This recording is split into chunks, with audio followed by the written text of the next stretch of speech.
शिवाजी महाराज की जय। जय भवानी, जय शिवाजी, जय भवानी। अरे आवाज कोणाचा? शिवसेनेचा।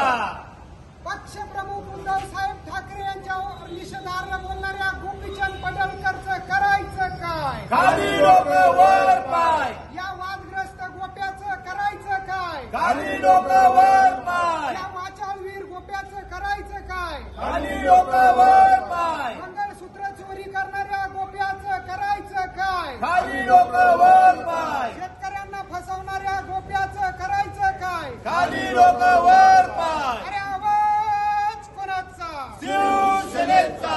उद्धव साहेब तुम आगे बढ़ो, हम तुम्हारे साथ हैं। छत्रपती शिवाजी महाराज की जय। जय भवानी। जय शिवाजी। मारा मारा मारू दे। मारा दोघं मारा। मंगळसूत्र गोप्याचा।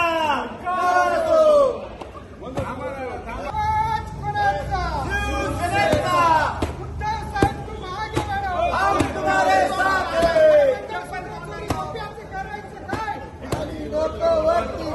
वादग्रस्त वक्तव्य करणाऱ्या गोप्याचं करायचं काय? खाली डोकं।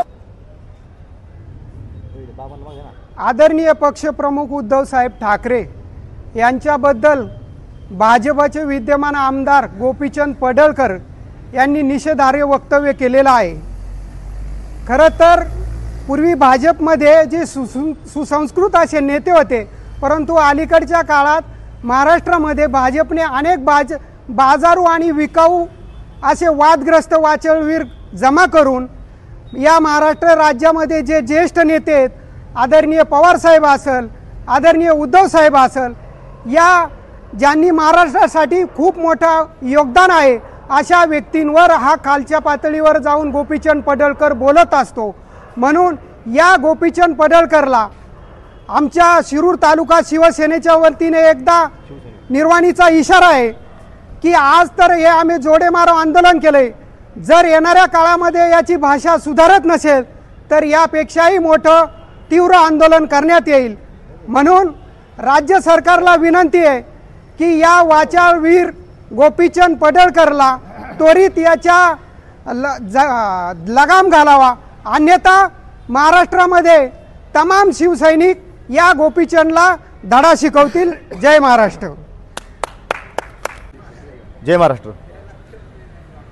सन्माननीय उद्धवजी ठाकरे साहेब यांनी संबंध महाराष्ट्रामध्ये महाराष्ट्र राज्य, मराठी भाषा आणि मराठी माणूस यांच्यासाठी जो काही लढा चालू केला आहे, त्या लढ्याला मराठी माणसाचं जे काही पाठिंबा लाभत आहे, तो पाठिंबा काही लोकांना देखवत नाही आणि त्यामुळे काही वाचाळवीर समोरच्या माणसांनी बिस्किटं टाकून सोडलेले आहेत। जेवढी बिस्किटं टाकली जातात त्यापर्यंत ते भोभो करत असतात। कालच उद्धवजी ठाकरे साहेब यांच्याबद्दल एकेरी वाक्य आणि अपशब्द वापरला गेला। ते गोप्या पडळकर, आम्ही पण त्यांच्या त्याच भाषेत बोलणार, का त्यांची जी भाषा आहे त्या भाषेत त्यांना उत्तर द्यायचं, त्यांना चालणार नाही। तर त्यांनी काल अपशब्द वापरले। सुरेजी पिसाळ कोण आहे हे संबंध महाराष्ट्राला माहिती आहे आणि सुरेजी पिसाळचे अवलाद कोणत्या पक्षामध्ये आहे हे संपूर्ण महाराष्ट्र जाणतो आहे। त्यामुळे अशा पद्धतीने बोलून, चांगल्या व्यक्तीबद्दल वाईट बोलून, अपमानावर बोलून ते चुकीचं बोलणं निषेधार्ह आहे। तरी मी या ठिकाणी आपल्यामार्फत विनंती करतो की सदर या व्यक्तीबद्दल, वाचाळवीराबद्दल गृह खात्याने, पोलीस प्रशासनाने कायदेशीर कारवाई करावी, अन्यथा समज महाराष्ट्रामध्ये शिवसैनिक याला धडा शिकवल्याशिवाय राहणार नाही, त्याला कुठेही फिरकून येणार नाही, असे सांगतो थांबतो। जय महाराष्ट्र।